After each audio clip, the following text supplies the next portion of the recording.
I saw a quote the other day. I don't actually know who said it, but the quote was, there are so many people who want to earn, but very few who are willing to learn. And I think they were specifically talking about young people as well. And I think it's definitely that a lot of people of the younger generation can get swept up into. There's this lifestyle and this dream that people want to achieve, but people are not willing to work to get to that point. Things are not just going to fall at your feet. You actually have to go out there and make it happen. I think this whole idea of wanting to be financially free, getting out of the rat race, escaping the 9 to 5, I don't think there's a problem with that, but I think people expect it to be an easier journey than it is. My name is Dan. I'm 24 years old. I am married to my very patient wife, Lydia. We have an 8-month-old son called Max, and I have been unsuccessfully running a marketing agency for the last 2 years. And yes, I said unsuccessfully. The idea of this channel is to kind of document my journey as I work towards success, because I do believe that I can succeed, and I'm not going to stop until I do succeed. Currently at my agency, we have 3 clients pulling in about $1,500 a month. And my goal is to grow the business to multi-5 figures by the end of this year. And then from there onwards, grow it further and further and further. Like I say, 2 years unsuccessfully, I say 3 clients at $1,500 a month. Like, I am proud of that in itself, I suppose. And it's a lot further along the line than I was when I first started out. But I feel in myself, I definitely could be further along in my journey. And that's why I say unsuccessful. To some of you, that actually might sound really good, but I know I could have achieved more. At the start of this video, I was speaking about how people are unwilling to learn, and I guess one of the goals of this channel is that if I can at least help, one person with the videos that I post, because I know that there's 1,001 other people posting these types of videos. If I can help serve one person, then I will consider that an achievement in itself. So hopefully you do learn something from these videos. Like I say, I've been doing this for 2 years. I do feel like I have learned a lot, and so hopefully I can share some of that information with you. I think learning, though, is a broad term and actually can mean very different things for very different people. I'm sure it's something that we will have explored a little bit in school, is that there are different types of learning: visual, audio, I don't know, I think there are like actual terms for them, but there are different types of learning. Different people will click with different things. The actual act of learning, though, I think there are 3 key ways of doing that. And then one that maybe people don't consider as much that I'm going to dive into as well. And I'm also going to talk about what I believe is the hack, I guess you could say, to learning, and the hack to being able to take in more information and find more information. Because I think, again, that was one thing that I struggled with, is where do I find this information? I dived into entrepreneurship and growing a business having no formal education whatsoever. I was actually training and hoping to become a musician, and it fell into my agency essentially. So I had to learn it all by myself. But that said, there are tons of amazing free resources that you can access. I'll go into a few of those in this video as well. So the first act of learning, these are all quite obvious, but we'll talk about them anyway.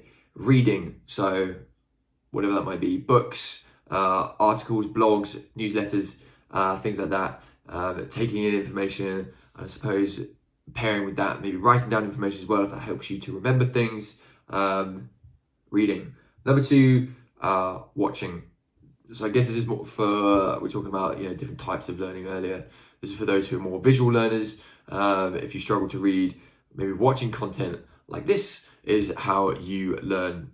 I know for me, watching has definitely been one of the bigger portions of my learning journey. Third is listening. So that could be listening to a podcast, listening to an audiobook, or going to lectures, going to seminars and listening to someone speaking. The fourth one, again, I think maybe some people neglect or don't think of, is doing. So like I said, I've been doing this for 2 years. I've learned so much just from putting myself out there and doing what I can for people. And then I run into problems, I run into issues, things that I don't know how to do. And I can then go and learn those things. But I get better at doing the thing I'm trying to do by doing it. Making a YouTube channel and doing videos like this is something I've always wanted to do, but I've hesitated because I didn't want to do something that I knew there are other people who are doing it better than I probably could do. But I think this will be a key component to my own journey of success, so I'm just doing it. And I know it's a little bit rubbish But one of the mentalities that I'm taking into this YouTube journey is something that Mr. Beast actually spoke about. I think on a couple of different podcasts, he said to a couple of different people, is one thing that he tried to do when he was creating his videos. And I guess you can do this for anything you do, any content, any business journey, anything you're trying to achieve, I suppose, is every time he made a video, he tried to make it better than the last one. So I've started off at a very low baseline here, so I've got loads of room to grow, but I just wanted to get out and start, and maybe just this in itself will give me motivation to continue to do more. So reading, watching, listening, doing. Now this hack that I was talking about that I believe will help you, and has certainly helped me learn more and take in more information. There is a term, temptation bundling, which is the practice of pairing two activities, one that you do like and one that you don't like, together in the hope that you can grow to enjoy the thing you don't like. So a practical example of how we can apply this to what I'm talking about here, hacking your way into retaining more information, is if you don't like reading, maybe pair it with listening to music that you enjoy. I think that's a practical application that people sometimes bring to going to the gym. If you hate working out, exercising, do it whilst you're listening to an audiobook or an album or a podcast that you enjoy. I think there are other things you can do though where you're not necessarily pairing two things together, one you like and one you don't, but rather it's modifying something that you do to lean further into more healthier practices. That's a really wordy way of saying it. I probably could have coined some fun term to put it into a nutshell, but we're keeping this raw. Like I say, every video will be better than the last, so we'll just keep it as is. Let me try to explain that more with some practical examples that I have been doing over the last few months, even the last few weeks and days. I've been changing some of my habits. So I went over the other day and I looked at my screen time on my phone, and I think I was spending about 10 to 15 hours a week on TikTok. Absurd. And then probably another 10 hours a week on YouTube. So that's like 25 hours, probably close to 30 hours of my week just wasted watching videos. Now, some people will say, and for some people, it will be a better practice to just totally cut yourself off from those things. So remove YouTube, remove Instagram, remove TikTok, remove Facebook, whatever it is for you. I've definitely tried that, but it hasn't worked for me. I find myself finding something else to distract me with, and then I find myself back on social media anyway. I think it's almost like dieting. If you go too hard on a diet, you're gonna lose your weight, you're gonna achieve the goals you're hoping to attain, but then when you achieve those goals, you go right back into an unhealthy diet, and then some, because you starved yourself and you just want to eat and you want to eat and you want to eat. I'm not a fitness guru by any sense, but that is what I have found and what I've seen. Anyway, we're not talking about that. So rather, what I've tried to do is, instead of just totally cutting myself off from watching videos, I am leaning myself towards more useful video content. I'm in the process at the moment of like purging my algorithms, essentially. Whilst I'm scrolling through my For You page on TikTok, or I'm going through my recommended videos on YouTube, there's still all this rubbish which is totally irrelevant and doesn't build or sustain me in any way. So I'm trying to, when I have that 10 minutes in a day where I'm like, I just want to sit back and watch a video, I actually go and see if I can find something that I know will add value to me, that will be of value to me. It's a really simple step. Like most mornings I will sit down with my breakfast and I'll watch YouTube videos, and now I make sure to put something on that I know will be of use to me. And it's the morning, I'm not really taking in too much information, but there might be something that my subconscious holds on to that then I can apply later on down the line. On a similar vein is things like Twitter, Instagram, just scrolling through and reading and looking at user stuff.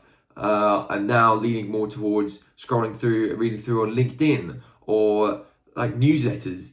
I don't know if it's just me, but I feel like there's a negative stigma about emails, and people don't want to look at their emails unless it's like HMRC saying that you've had a tax rebate or something like that. If you get like a newsletter email, it's like, screw that, or unsubscribe to that. There's so much good information you can get from newsletters, and actually what I found from content creators I found through places like LinkedIn or Twitter, when I've then subscribed to their newsletter, they tend to give you more information in the newsletter because it's like more of an intentional thing, I think. And there's more opportunities for revenue in newsletters as well, which is something I will talk about another day, I'm sure. So they're going to give you more information in those newsletters. Yeah, I have written like a small script, and I've kind of gone off script here because I was going to be talking about temptation bundling. But I've actually further gone down this line of going for a diet and then binging and putting on loads of weight again. I hadn't even planned to say that, but I think actually it's a really good analysis. There's no point like trying to purge yourself from social media, because you will like come back to it eventually. Like no matter what all these gurus say, like yes, okay, 1 in 1,000 people might be able to totally eradicate themselves from it, but I think for the regular person, you're not going to be able to achieve that. So just try to slowly move away from things that you know are unhelpful to you and try and actually bring value. But yeah, maybe take like half an hour or so and go through Twitter, go through LinkedIn, go through YouTube, and just start finding content that you know will add value to what it is you're doing. Like, are you also aiming to grow a digital marketing agency? Go onto LinkedIn, go onto Twitter, and just search like how to run a good marketing company. Or if there's a problem point that you've run into that you don't know how to do this, or something you feel you could be doing better, search that on LinkedIn. Like, just search a topic like copywriting. I'm gonna do it right now, actually. Like, here we go on LinkedIn, copywriting. And there we go, just like go to the post. So here we go, first post. Wait, who's that? Oh, it's me. Just scroll through, like see who comes up. The people who are ranking highest in this are people whose content is doing well. So here you go, Jasmine Alec. I can tell you this guy's great. Simon Söderholm, I've never actually seen this guy. He's Swedish. That's because I'm in Sweden at the moment. But just scroll through, like see what you find. And with LinkedIn, the thing is, it's such a powerful tool. Again, this is another, I'm going way off topic here and off script, but LinkedIn is such a powerful tool. There's so much good stuff on there.